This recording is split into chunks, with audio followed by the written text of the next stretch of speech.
Hello and welcome to Marketing Speak. I'm your host, Stefan Spencer, and today I'm very excited to have Jason Fladlien with us. Jason is known as the $100 million webinar man. His pitch webinars have set records in the information, coaching, affiliate, and software space. Not only do many claim him the best webinar presenter out there, he is also considered the best teacher of webinars.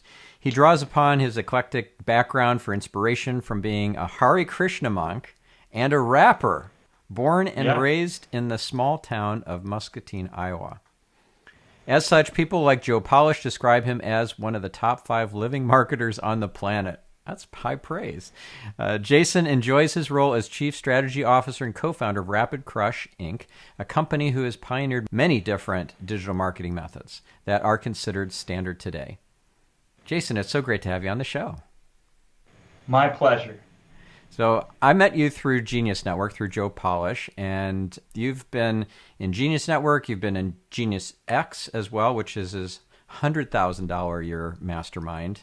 And I'm curious, what has been the biggest value bomb or epiphany or relationship or connection or whatever that's come out of Genius Network and Genius X over the years you've been in it? Yeah, so it's a great question. Most of my life was focused on becoming successful in business. That's like the whole arc. And then once you get there, you're like, okay, what now? And typically success means a lot of sacrifices. And so for me, not good sacrifices. There's good sacrifices and bad sacrifices. For me, health sacrifices and taking care of myself seem to fall backwards. And so being in Genius really aligned me to the idea of making sure I'm good and not burning myself out. And then from there, it just cascaded into all sorts of physical improvements, all sorts of mental improvements. You know, I did a lot of trauma work as a result of that from issues that I had as a child.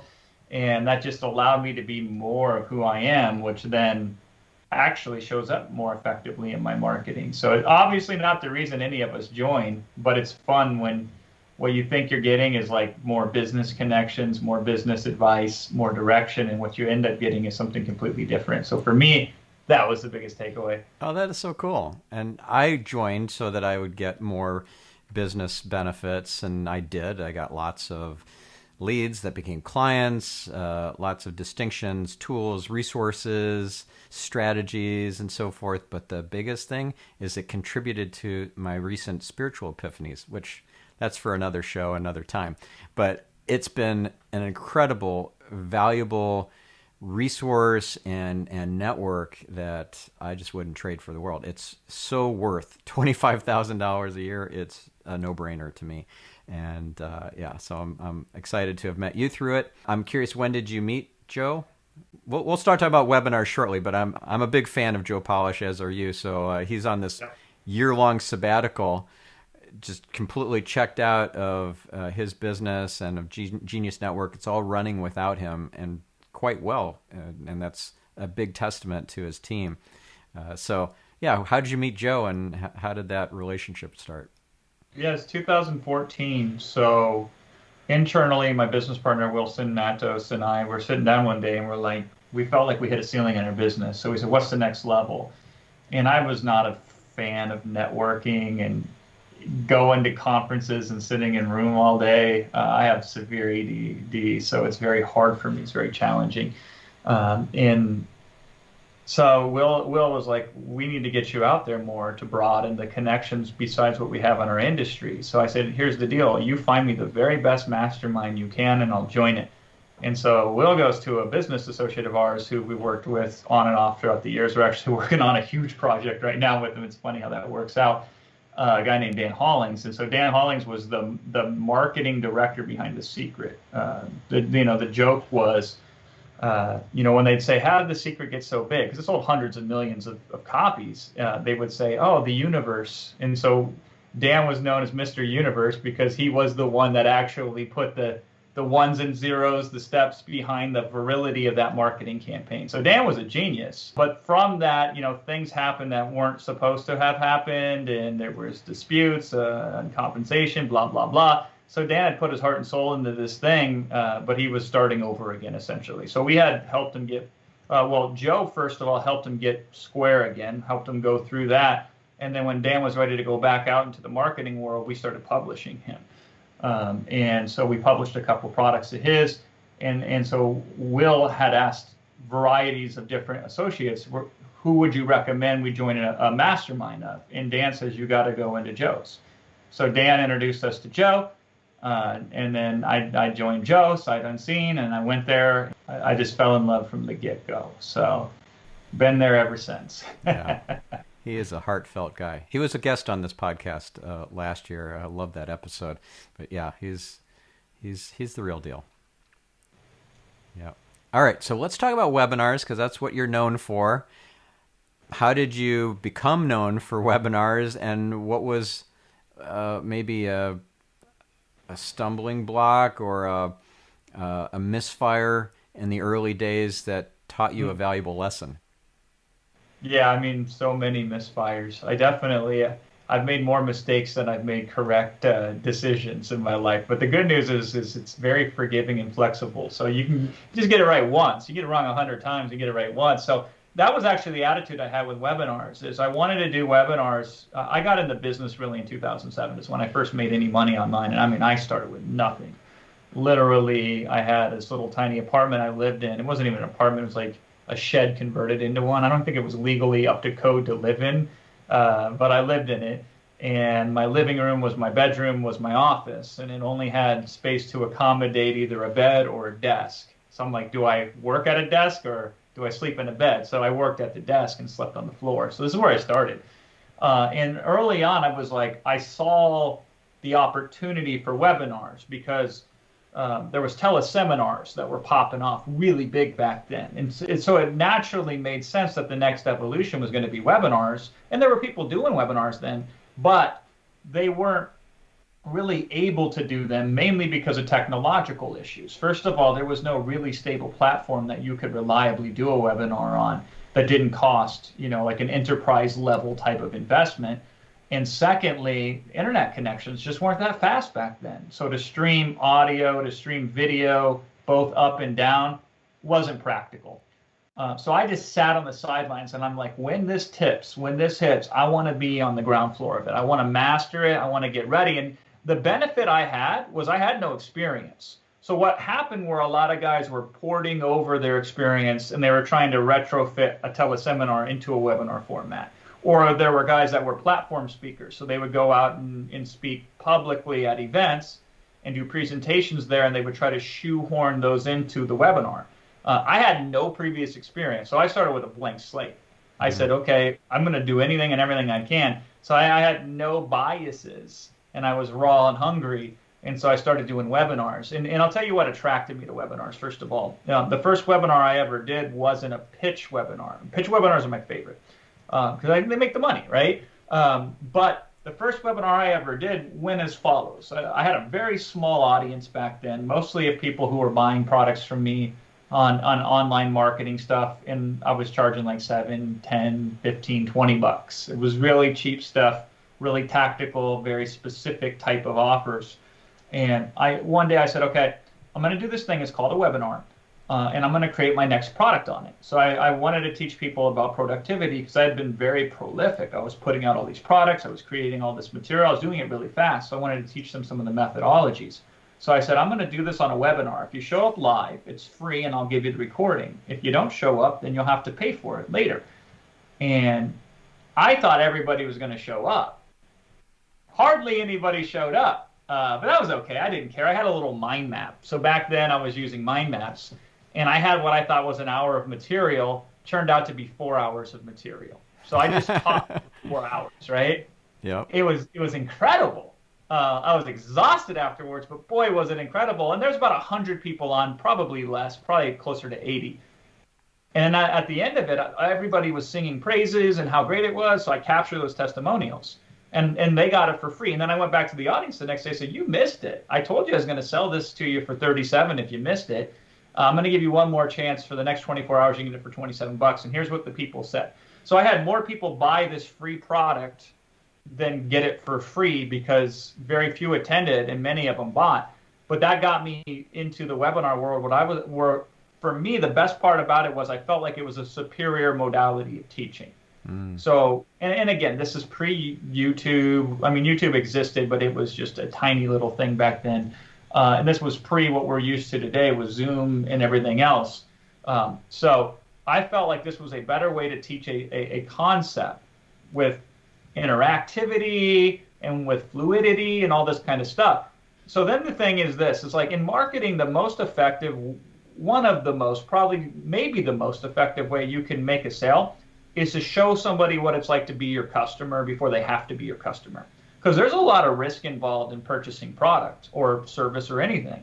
And it's not just the money. The money is actually oftentimes the least of it. It's the emotional investment of, am I ready for this? Am I capable to take this on? And it's the time investment in, like, I got to figure out what's going on. I got to figure out how to do this. I'm probably going to stumble and fall the first few times, like riding a bike, right? So the easiest thing for somebody to do is nothing. Even if they don't like the result they're getting, it's easier to stay the same than it is to change. So there's a lot of resistance to that change.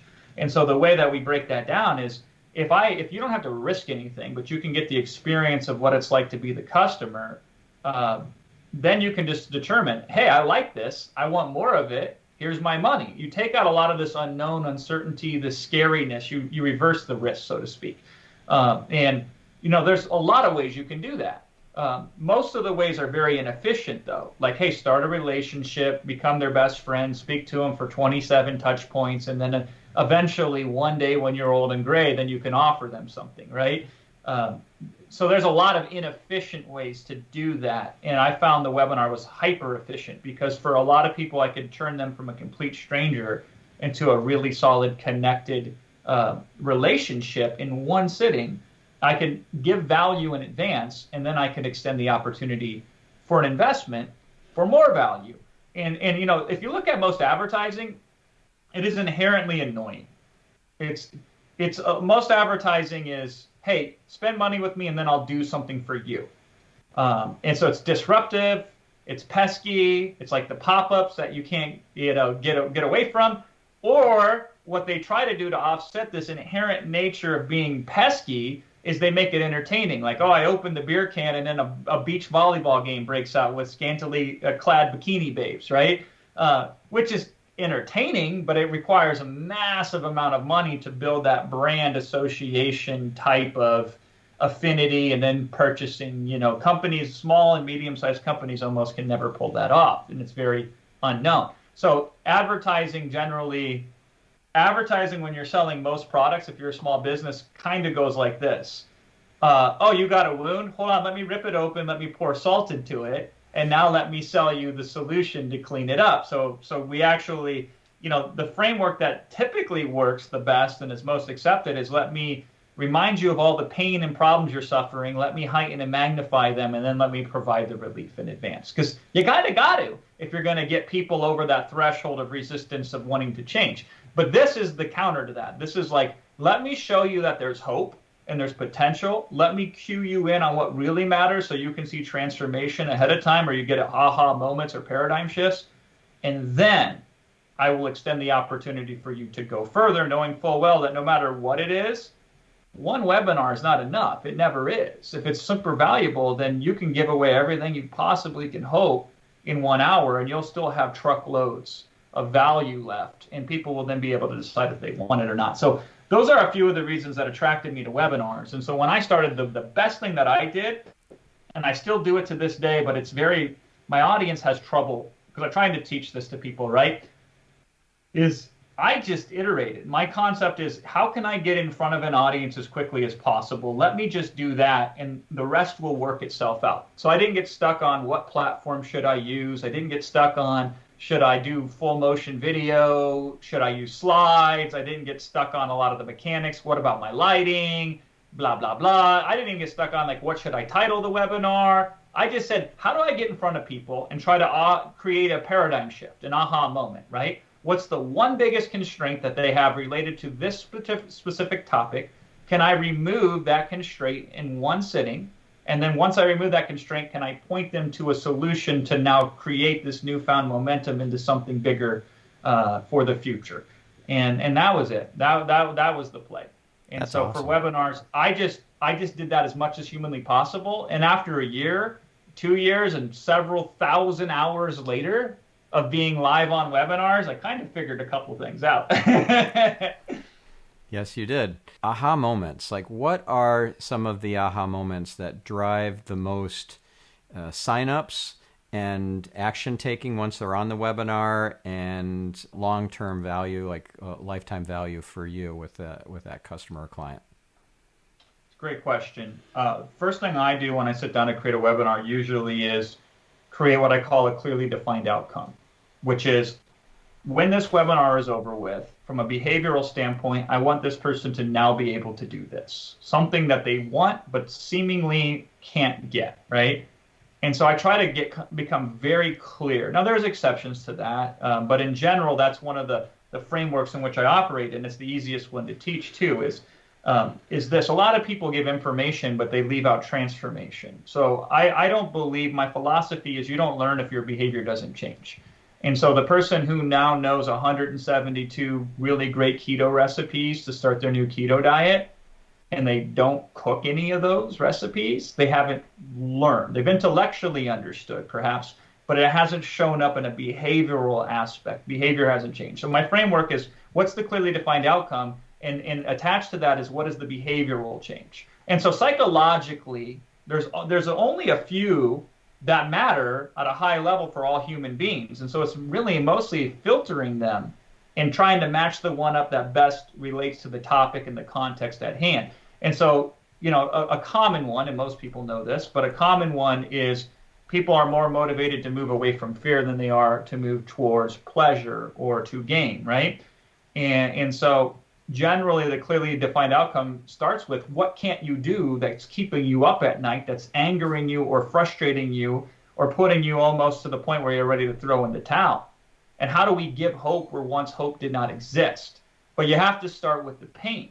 You have to meet them where they're at. And so a lot of people make that mistake because most subject matter experts, they went through the pain many, many months or many years ago, right? They're on step 117 and their audience is on step 1, 2, or 3 of the journey. And so we typically, by default, want to talk about all the good stuff because we live the good stuff, right? But we are now misaligned with our audience. We are trying to get them to come to us. We need to go to them first. So my thing is, regardless of whether somebody buys or not, what's a complete paradigm shift that I can have them happen by the end of it? I'll give you a very specific example. Through one of our other connections outside of Genius Network, the wholesale formula guys, right?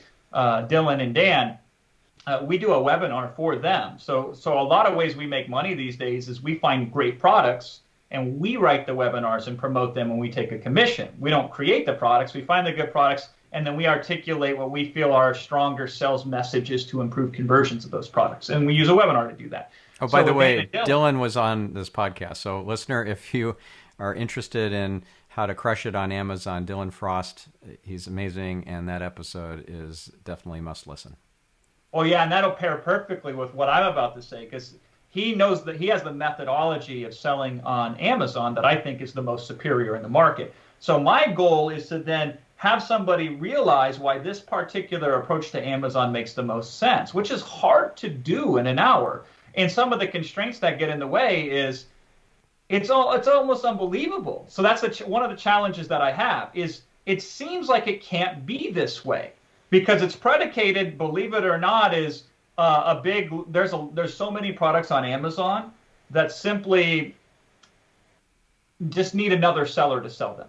You don't need to improve those products. You don't need to know anything fancy. You just need to be able to contact a brand owner and say, listen, I'd like to also sell your product on Amazon. They say yes, and then you make money. That seems overly simplistic. That seems like it's not possible. And, why would that work, and why hasn't that been exploited to death? Because usually these types of things that are easy to obtain are exploited to death, and then they are no longer easy. This is the exception, but I have to take several minutes to break. Actually, I got to take the whole webinar almost to break that down. I only have to solve two things in that webinar. One is to get them to understand that a huge value is just being a redundant, so this thing doesn't run out of stock and inventory. Redundancy on Amazon as a baseline, that can be a game changer for a lot of people. It's not going to make them rich, but it certainly can give them that extra breathing room in their finances that can make the difference. And so that's the first constraint I have to deal with. And then the second constraint I have to deal with is actually contacting brand owners or representatives of these products to open up authorized reseller accounts out of, right? And this is the way that I do this on this webinar. It's very interesting. And I've taught this because it's not what a lot of people think. This is how you speak to somebody emotionally to change behavior, not intellectually. I start the framework on the second issue because I know the reluctance. And this is one of the reasons why this model continues to work and most people don't use it, is because of this call reluctance, the afraid to reach out, the scariness of talking to a stranger. So I literally prefaced this in the webinar. I said, you know what's funny? As kids, we were taught not to talk to strangers because scary things might happen to us. And now here we are, full-grown adults, and we're still afraid to talk to strangers. Our parents didn't tell us that there was a time limit on when you shouldn't talk to strangers anymore, because you can't live your life without talking to some strangers, right? So that's how I set it up. So I put them in an emotional state to understand that I acknowledge and hear and empathize with their fear. But at the same time, maybe there's a new perspective that they can take on that fear, which is like, yes, there's validity in when you shouldn't talk to strangers, but perhaps when you were a child for your own protection, that made sense. But now it probably might not make so much sense anymore. And then we go to great lengths to explain why the brand owners need them, because a lot of people are unauthorized sellers of Amazon products, meaning, they got it like it fell off the back of a truck kind of a thing, gray good markets, or somehow, some way they get their hands on this product. And they don't have a relationship with the brand, and so they will do things like violate MAP, which is minimum advertising pricing. They will try to circumvent Amazon's policies, which can land the brand in hot water. They will misrepresent the brand and get bad reviews, et cetera, et cetera. It's very parasitic, which I always found interesting because that's what people would rather do than pick up the phone and talk to the brand owner or the representative or whoever. And so I have to go to great lengths to break those issues down and explain these concepts in a way where people can get them, accept them, and be like, okay, even if I'm scared to make these calls, and even if I'm brand new and I've never done this before, here's why it's good for the brand owner, here's why it's good for Amazon, here's why it's good for me, and here's what's involved, and yes, I can absolutely do this. And so I have to spend the whole webinar essentially articulating the case to get that aha moment, and that really just boils down to fear. It's always some sort of fear of something that limits somebody. I'll give you another great example. We were working with a client 2 days ago who did a webinar that we knew he did it just to have it, put it out there, put the product out there, so it was done knowing that we were going to create a webinar for him a couple months later. So now we're in that process of creating that webinar for him, and it's great because we have his webinar and we're contrasting it. And I spend 45 minutes on our 1 hour call with a gentleman named Jonathan. And everything that I'm doing, and Will's on the call, everything we're doing is hammering every possible objection or excuse that somebody wouldn't want to do this with, right? And it's so funny because he didn't have readily, easily available answers. He had to think about these, which showed me he was thinking about the outcome, he was thinking about the process, he was thinking about the procedure. Because he has this methodology where he's getting Facebook opt-ins for like less than 85% less in the markets he's in than what most people get, without compromising the value of the buyer. Because I could get you cheap opt-ins from like Zimbabwe. They ain't gonna buy anything, but at least I got you an opt-in. These are ones that have commercial intent that equals what you would pay 5 times for, right? Great method. The only problem with this methodology is that it involves using a book. It actually involves bundling books. So what he'll do is he says, hey, are you a fan of business books? Here's 12 books. You can pick any one of these for free, limited time.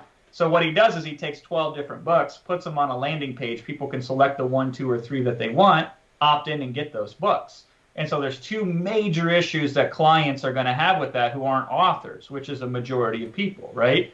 Oh my God, I got to write a book. That's scary, right? And oh my God, I got to get lumped in with 12 other people.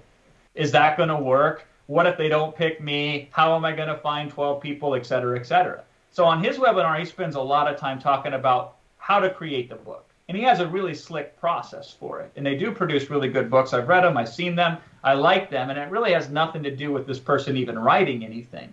But there's so much emphasis on a book that people just mentally check out.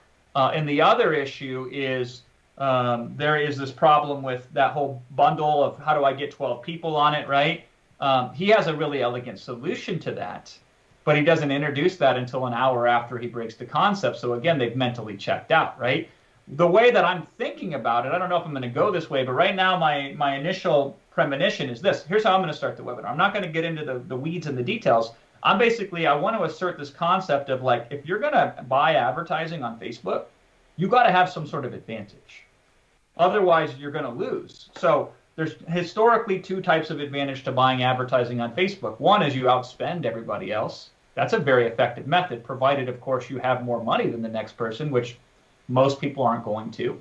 Or the second one is you outflank somebody, you outmaneuver them. You find some sort of innovative way to change the rules of the game. So you play by a new set of rules. And until you can do that, it's probably unlikely you're going to be successful with these advertising. If you're trying to funnel hack what everybody else is doing or model what they're doing, you're probably going to lose. You got to have some sort of advantage, otherwise you can't play the game.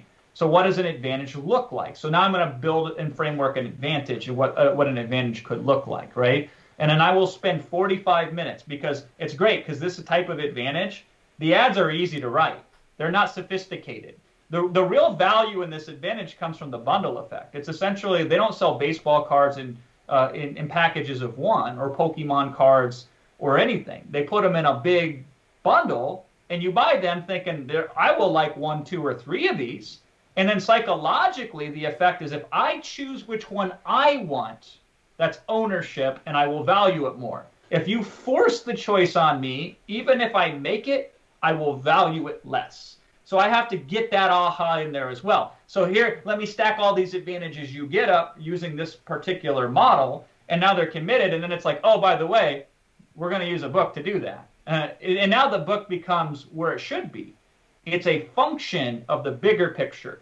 But generally, because we all get so excited about the craft and what we master, we tend to focus on the details, which ultimately don't matter. What matters strategically is you have an offer that's hard to match, that is different than everybody else, that's completely compelling, that taps into certain psychological processes that most people don't have access to.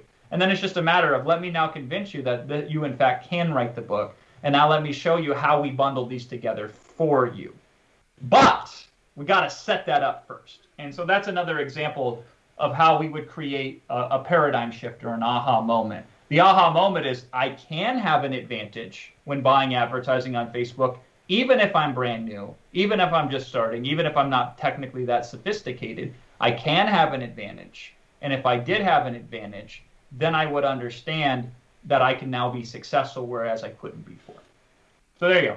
Wow. Those are great examples. I love those. And while you were telling us these stories, essentially, I was thinking of the 3-act structure and how the setup, you used that term, the setup, is the exposition. That's the beginning of the storytelling. And it just makes all the sense in the world that you're taking people on a journey. They're rooting for the underdog. They're on the hero's journey. And it's not about the product. It's not about the details. It's not about a whole bunch of different tactics. And you laid out at the beginning of our conversation, there are a lot of tactics when it comes to producing really effective webinars. Things like the lighting and the price point and the risk reversal and when to insert the pitch and all that sort of stuff. But none of that matters in comparison to getting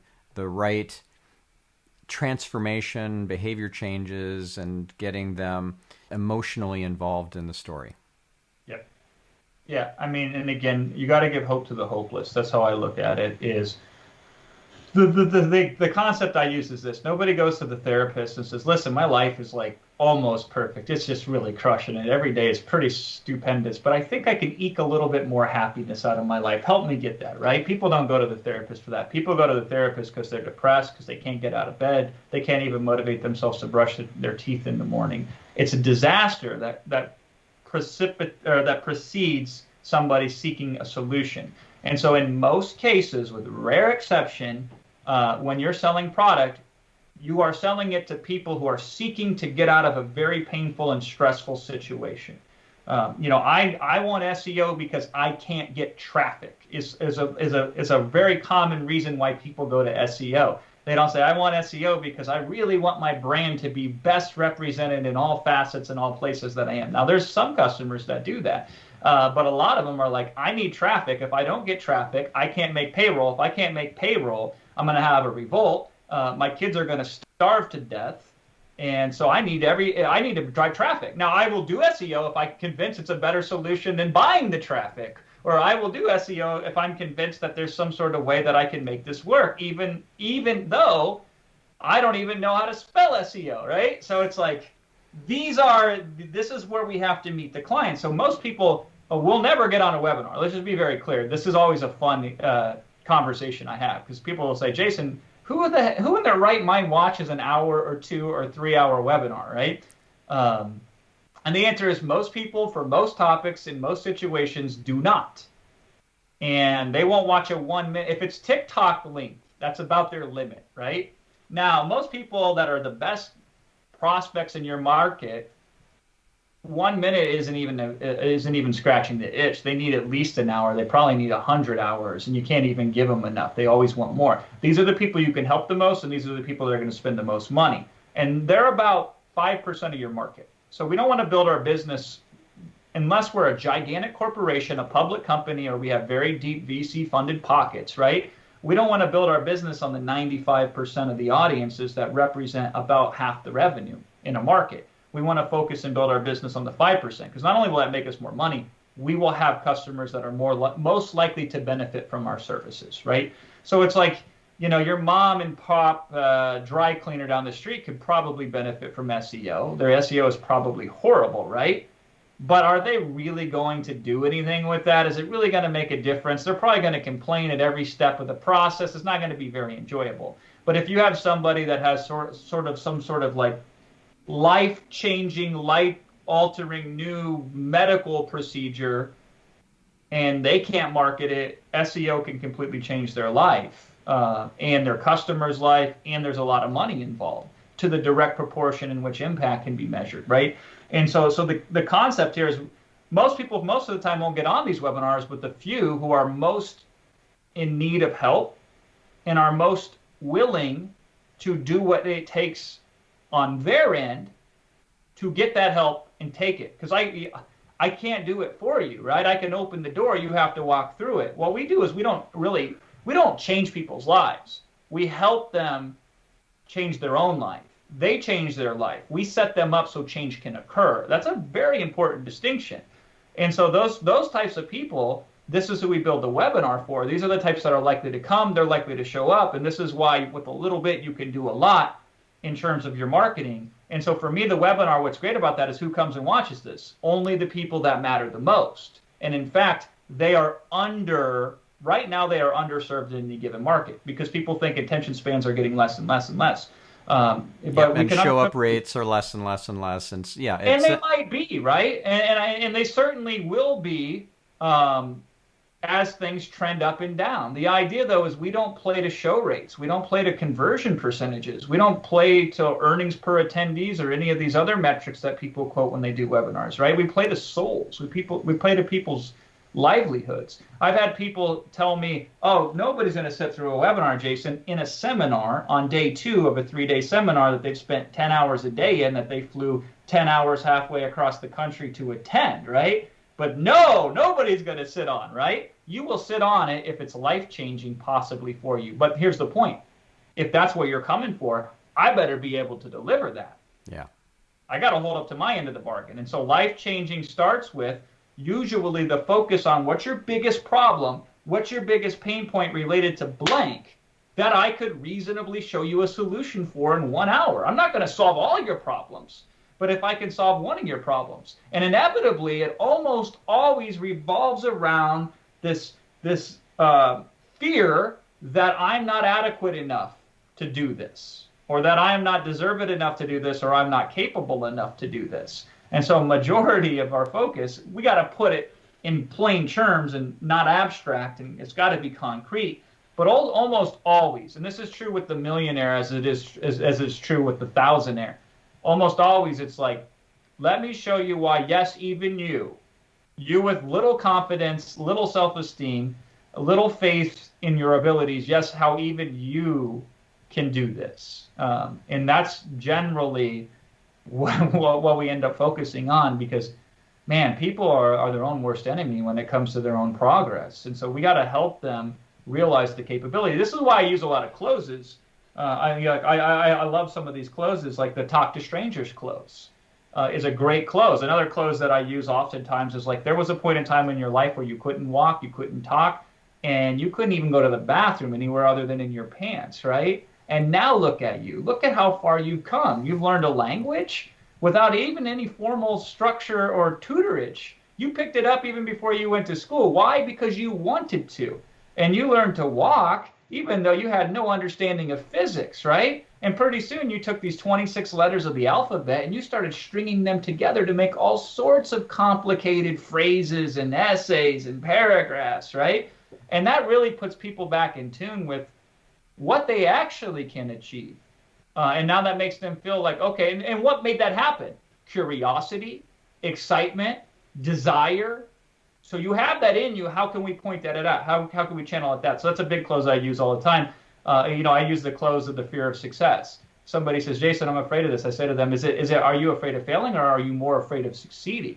And then I'll literally use this close. I use this all the time. I'll say, you know what? You know failure.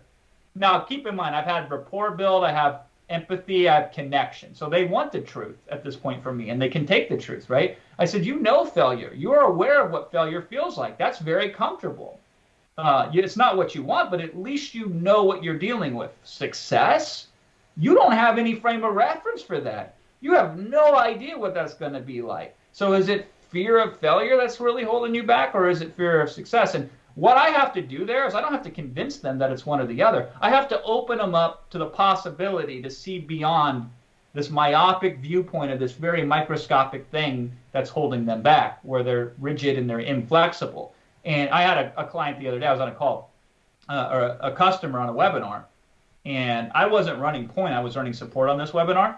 And she says, I need to be, God, what was the phrasing? She goes, I need to be 100% confident before I purchase this, right?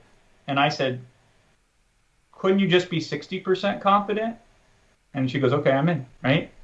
I'm like, does it have to be 100%? Can it be? And for her, that was enough. She realized that, oh, okay, yeah, I'm trying to hold myself to an impossible standard that I can never meet. And I floated the idea. Now, this is money back guarantee. This isn't that expensive of a product even, right? But most people, they have this issue of, what if I make the wrong decision? What if I buy the product and it's not for me? Or what if I buy the product and I try it out and I can't do it? What if I buy the product and then I neglect it and I don't even download it, or I don't even consume it, right? And so they end up getting scared and they get stuck. And so I help them get unstuck. Ultimately, that's what I do. But yeah, to your point, all of this comes from a framework and understanding of what's the thing that's stopping you from getting what you want, or what's a thing that I can show you how to just destructively get rid of, crush it, get it out of the way in 1 hour or less. Because if I can do that, then you're going to entrust in me that any other constraint that you have, I am adequately prepared to help you handle that as well.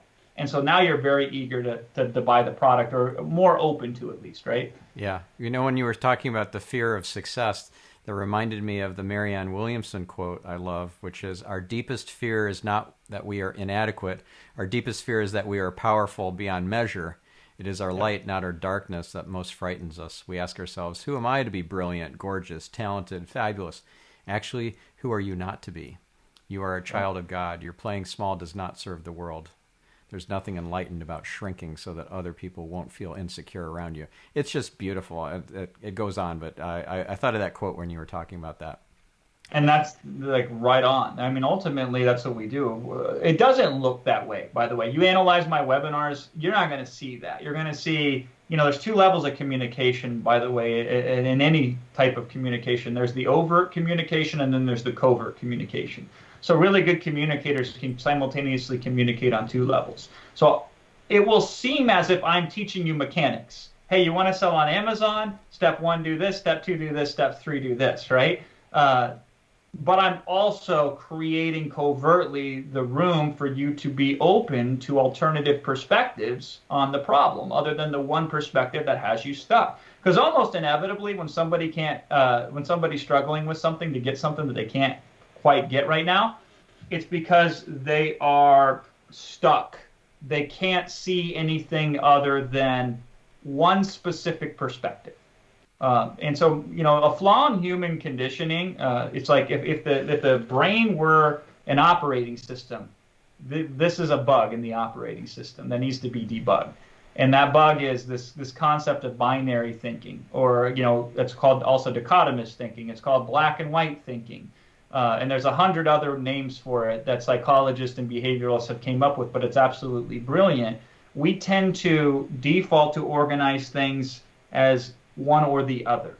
So I'm either an introvert or I'm an extrovert, which is just plain ridiculous, because there's certain situations where you're somewhat introvert, somewhat extrovert, and there's probably a million situations where that will change due to circumstance, context, set and setting. That's what they like to say. Or good and evil, right? That's a very dichotomous way in which to view the world. So if you look at things where I absolutely am either good or I'm evil, you're probably going to feel evil eventually, because you're going to do something that isn't so good, and if it's an extreme. So when most people see fear of failure and success, those are two extremes. There's ways to fail in being successful, and there's ways to succeed in failing, right? Sometimes you need failure to success, and sometimes success is the ultimate failure.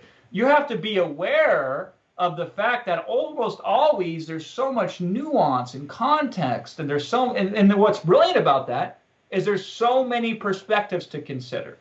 So a perspective of considering, of looking at the perspective of is the opposite. One of my favorite ones. So somebody says, I'm afraid of failure. I say, well, are you afraid of success? If somebody says, I can't afford it, I don't think you can afford not to have it. I mean, I'm not saying we do this, right? Somebody says, I don't have the time. Perfect. We designed this for busy people. We didn't design this for people that have 50 hours laying around each week. We knew you didn't have the time, right?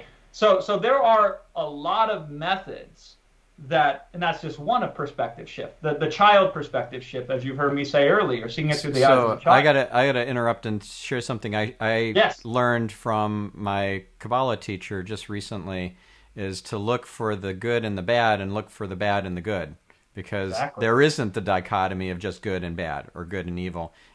Right. The evil has good in it. It all comes from our higher power, including the bad. So that was an epiphany for me.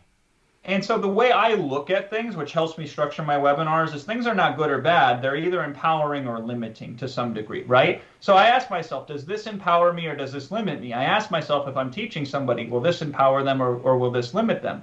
Because people will always come to you and catastrophize. They'll say, hey, well, what if I do this and all this goes wrong? What if I sell on Amazon and Jeff Bezos personally singles me out and puts my head on a pike, right? Or, what if this brand owner accuses me of being an idiot and then hunts me down and beats me to an inch of my life, right? I mean, they come up with not exactly that preposterous, but boy, these are worst case scenarios. And I said one day, because I got tired of hearing this, I was like, you know what? Nobody comes to me and says, what if I accidentally become the bestseller on Amazon? Nobody sees it through that lens. So if you're going to catastrophize, let's do it on both ends to at least be fair. But people tend to only view it through one perspective. So does that empower you or does that limit you? If that limits you, I suggest you don't necessarily do it. The first half of my business life, I used to use anger, because anger was very useful to me. It'd get me all pumped up. I would knock stuff out. I would crush it. But I wasn't very pleasant to be around after a while, even to myself, right?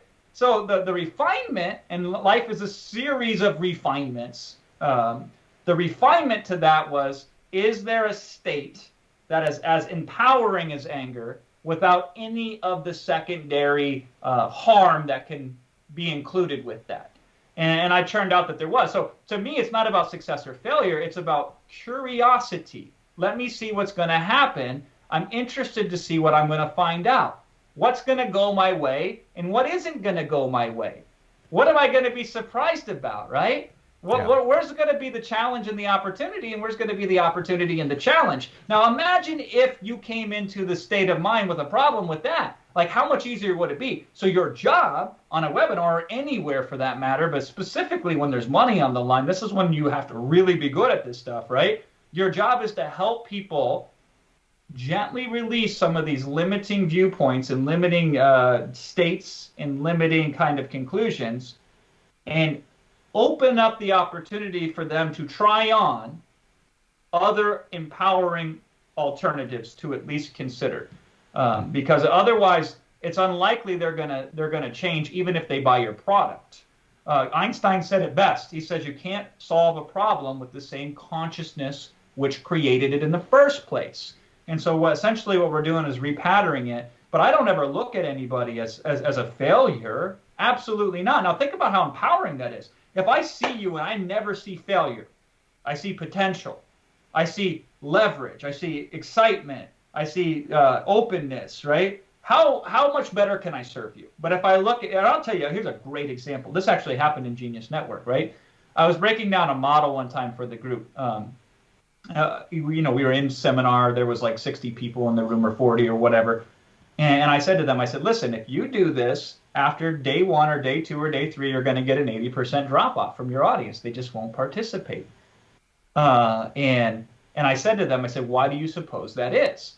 And immediately they said, because they're lazy. And I actually got upset. It offended me. I didn't mean to. I didn't want to, but I did. It was a knee-jerk reaction. I was like, no, never think of your customers as lazy. That's a character assessment, which is very dangerous. Because if you start to look at your audience with cynicism, it will limit your ability to serve them. It'll limit your ability to connect and help them. It's not good for them. It's not good for you. And it creates that reality. You characterize somebody and you collapse their infinite possibilities down into the thing that you're describing them as. Absolutely. You reinforce the ceiling in which they're operating on currently when you do that. And by the way, it becomes very dangerous for self. Because if you try to do something and don't get around to doing it, you may start to call yourself lazy, which is not going to serve you either, right? Because I said to them, I go, it doesn't matter the group. You will lose 80%. I said, give me millionaires, you will lose 80%. They said, we'll make a bet with you, Jason, because this group was going to go through that. We won't be that. I said, I'll take that bet.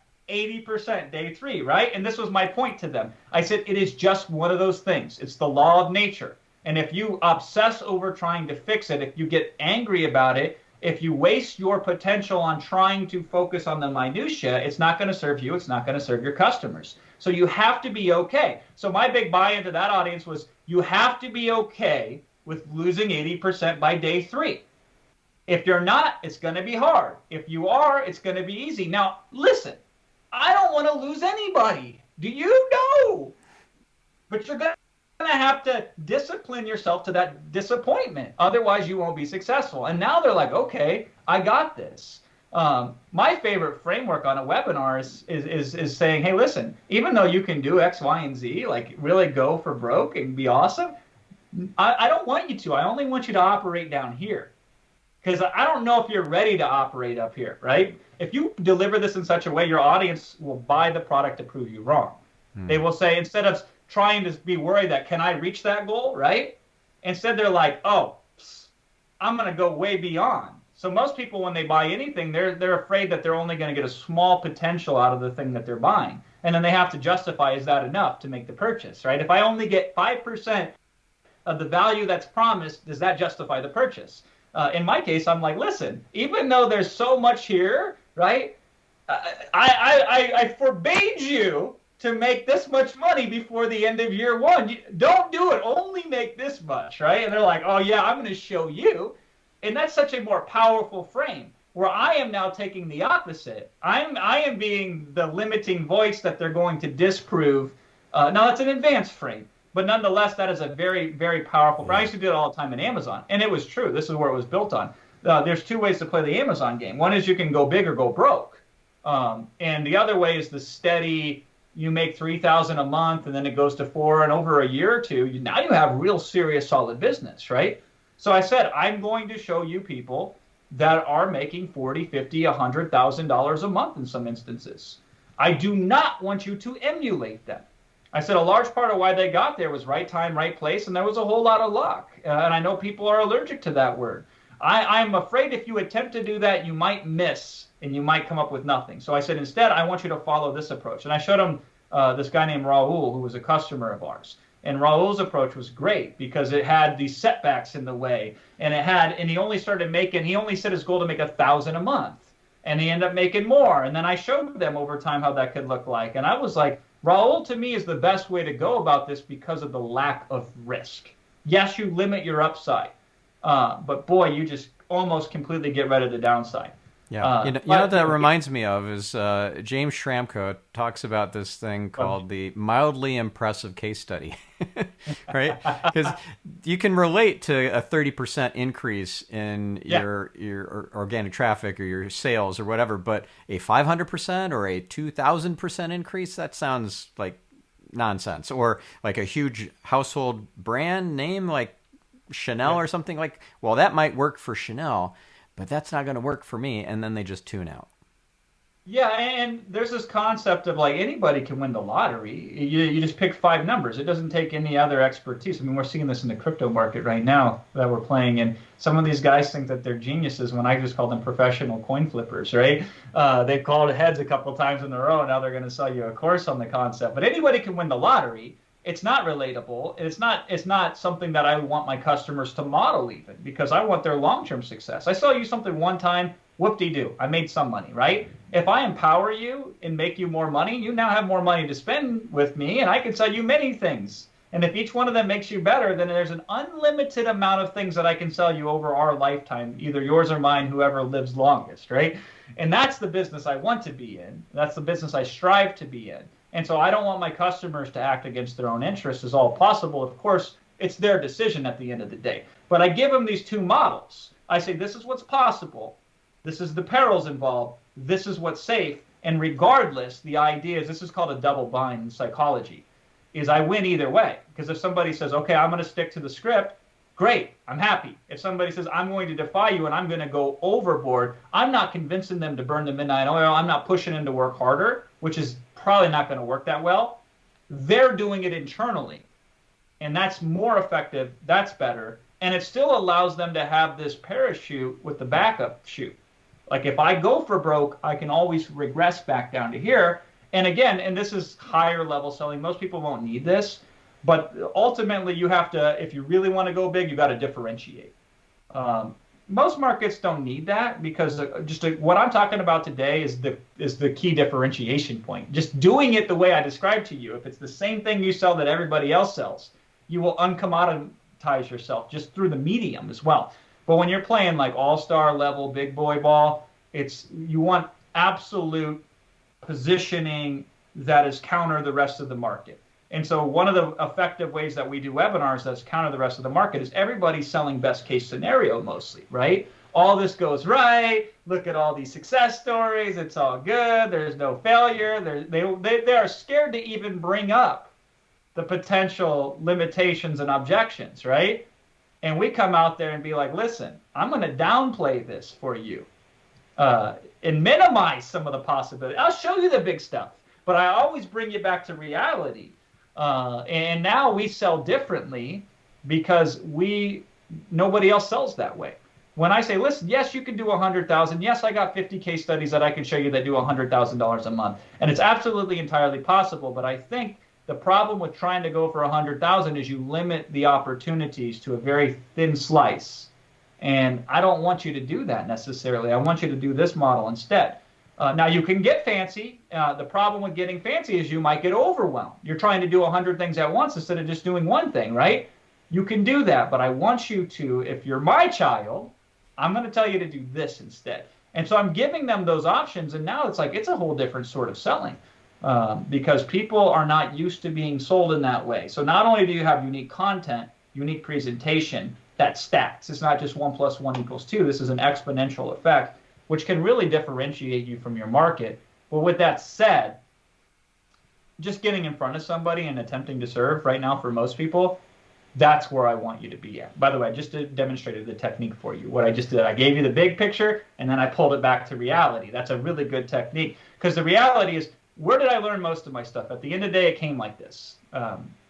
It came from the fact is, I'd get on a webinar, and I would sell products back then that were like $300, $400, $500. Not a lot. From, not the price point typically I recommend you do today, but back then, I didn't know what I was doing. And we wouldn't get a lot of people on these webinars. And I say we, it was only me back then, but I wouldn't get a lot of people on these webinars. but I might have like a whole hour of material and then a 15-minute pitch at the end. And I'm out of slides, but I got 50 people on the call still, right? And they're still active in the chat. Some of them aren't.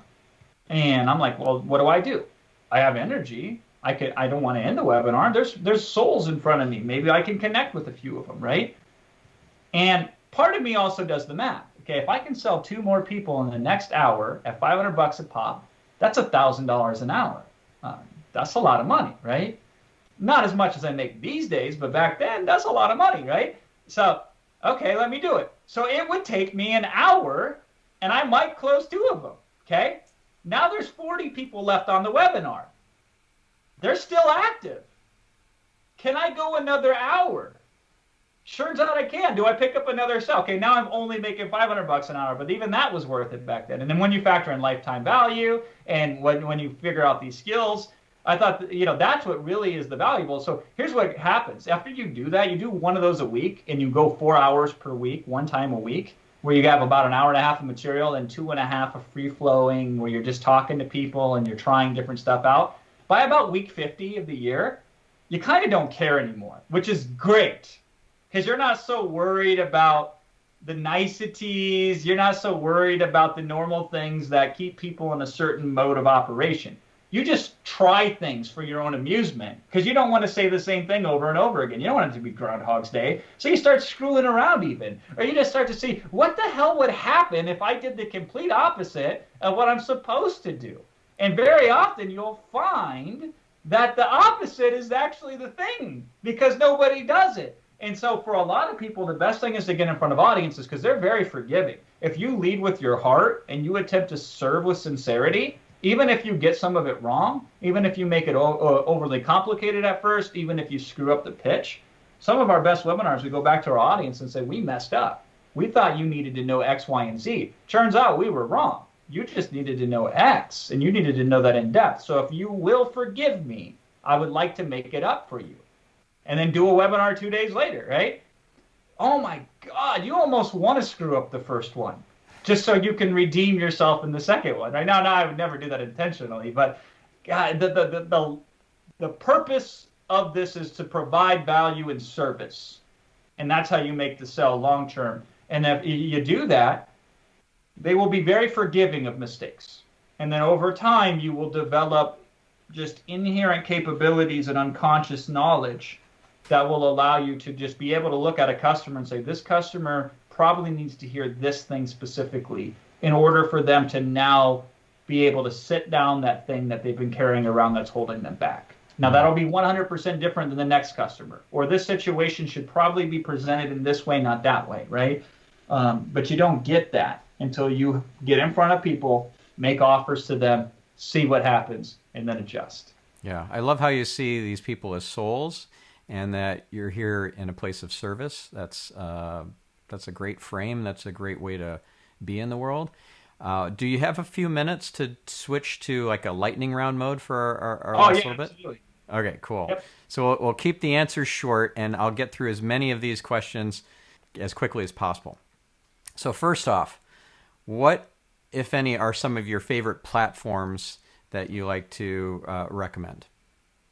Zoom for webinars certainly is the easiest, most stable platform. Now, Zoom brought me in, so I'm also kind of loyal to them because I'm the only marketer that's actually trained Zoom customers before they IPO'd. I came in and did that. So I like Zoom. I like it because it's simple, it's easy, and it's not web-based.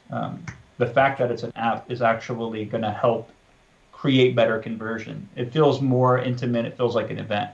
Yeah. So I'm a big fan of Zoom. Great. Related question, automated webinars are always live? I like the concept of automated webinars. It's very hard to make work. There's a few times when we've made them work, but generally speaking, live webinars are gonna serve you better. There are many exceptions. If you're gonna do an automated webinar, throw out the rule book. It's a whole different approach to doing automated webinars than it is to doing live webinars. We literally have a complete separate strategy if we're going to do an automated webinar. So you do both. Ultimately, you do both. For you, one will work better than the other in most situations, and so you do one when it makes the most sense, and you do one when it makes the other sense. But My answer to people is, which one are you going to put out into the world first? That's the one you do first. Yeah, and it's almost always live. Almost always, yeah. Yeah. Favorite life-changing webinar that's not one of your own? And I'll give my example. First of all, I don't attend very many webinars. I could probably count on one hand the number of webinars I've attended this year. But there was one that changed not only my life, but my destiny. It was completely unrelated to business. It was how to receive messages from angels and departed loved ones. I know it sounds pretty out there, but it was powerful, amazing, life-changing, destiny-changing, and one of the best hours I've spent this year. So that's mine. What's your favorite or most impactful webinar that you can think of that you're either familiar with from it being a client or that you attended? Yeah, that's a great question. Let me think about that one. Dan Kennedy did one. He made it a webinar later, but it was originally a platform speech at these Peter Lowe events, where he would go and he would sell them like this marketing toolkit. And I've listened to that one 100 or 200 times. At one point in time, I almost had every word of it memorized. And this is before I ever made any money online. So one year, because it's like a $300 to buy his product. So for my birthday, I had my mom buy it for me. That was my birthday present. That was all I got for my birthday that year. So that today is still the most impactful webinar that I've ever seen. Even though I saw it previous, I didn't see it, honestly. The first time I listened to it in an audio format before I ever saw it, and then they ported it over to a webinar. And so I can't think of one that is more impactful to me. I learned so many closes and so many strategies from that thing. Yeah. Is that available online that we can? I don't know. See, a guy named Michael Senoff used to have this thing called Hard to Find Seminars many, many years ago, like 2005. And he had the ability or rights or something at some point in time to give that away for free. I don't know if what shape or form it's available. It's called Magnetic Marketing. It was like a presentation where he comes out. Oh my God, it's so empowering. And I'll tell you, another one was Phil Town. Phil Town would do this one on investing, and was one of the greatest pitches that I've ever seen. And I modeled a lot of, and this was again before I ever sold. I modeled a lot of technique.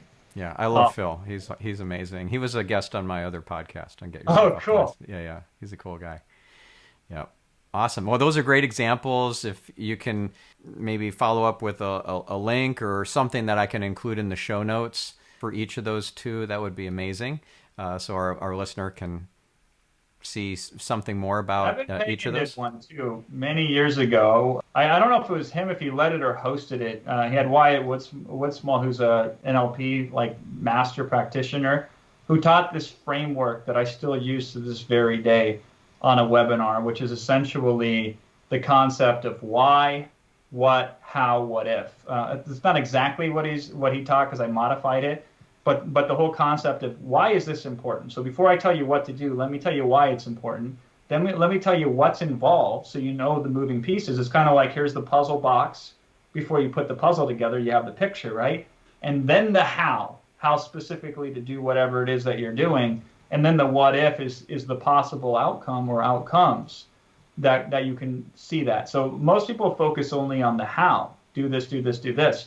And so seeing that webinar many, many years ago, again, this is like 2006, 2007, was a complete game changer for me from a communicative model. I'm like, wow, that's so powerful. So for years, I would only write that. Every chapter or every piece of material that I would create in written form would start off with the context, why this is important. What's involved? Generally, the 3 to 5 things that matter related to the topic at hand. How to do it. How is either like do this, do this, do this, or how is it's either that or it's consider this, this, and this into these different degrees and how they interrelate to each other, right? And then what if? Here's what can happen to you worst case that's still acceptable, and here's what can happen to you best case, which would be awesome. And here are some of the likely things that are going to happen to you. Here's where you're going to stumble a little bit. Here's where you're going to get some purchase. Here's what can hold you back, that kind of stuff, right? Super powerful framework. Still use it to this day in some variation or other. That's amazing. I love that. And so last question, lightning round question, remember. So let's keep it short. I try. How did you end up becoming a Hare Krishna monk? Oh my God. I was always a musician and I was a rapper since I was like 6 years old. But I was introduced to the Hare Krishna philosophy through a musician friend of mine who was a monk. And I was going through so much mental issues at the time. I was like 19 years old, so I was depressed. I was having 3 to 4 panic attacks a day. I had a really tough, traumatic upbringing as a child, and I was just not feeling like worthy of anything. And so that philosophy appealed to me because I read the introduction before even the Bhagavad Gita, just the introduction to the introduction, where essentially it was said a sane person, if they see something that's interesting, they try it out, and if they get a benefit, then they go further, and that's all we're asking you to do. So that message at that time hit me. So I tried it out, and within a month I felt so much better. So I went a little bit further, and then pretty soon I was just for 4 years of my life, I was totally in that state of mind where I was meditating 2, 3, 4, 5, 6 hours a day. And it really revitalized my passion of music to be impactful in the world and show up with that desire to really communicate. And then I was like, okay, I got the music, but I can't sell it. So I got to learn business now. From business, I'm like, okay, marketing seems to be important. And then I'm like, oh my God, this marketing stuff, it's even cooler to me than music was, which I thought was my calling, right? So then I got into marketing. So all of this is interconnected. But man, some of the best years of my life were when I were the brokest, monetarily speaking, but spiritually I was so enriched. So it's amazing how things work. Yeah, yeah, that's so cool. Well, congratulations on your success and all the powerful epiphanies and life-changing transformations you've had, and all the life-changing transformations you're causing in others or inviting them to through your webinars and your clients' webinars. That's fantastic. Now, I know you have a book, One to Many. Where do folks pick up that book, and how do they work with you if they want to hire you or your company, Rapid Crush, to assist with their webinars or marketing campaigns? Yeah, the best thing to do is just go to Amazon and type in the book One to Many and grab yourself a copy. I prefer hardback, but some people like the Kindle. That's a whopping $10. Set you back. And that's a good starting point. And then from there, if you want to reach out to us, we don't do client work so much anymore. We do consulting. I do consulting off and on, just mostly for intellectual stimulation, not for money making. But yeah, if there's an opportunity you want to flow by us, grab the book, and then in there there's contact information, and we can go from there. Awesome. Thank you, Jason. This was fabulous and inspiring and really thought-provoking. Appreciate your time. And listener, please do something with this, because there is so much gold here. Just find one thing to implement and make it a great week. We'll catch you in the next episode. Bye.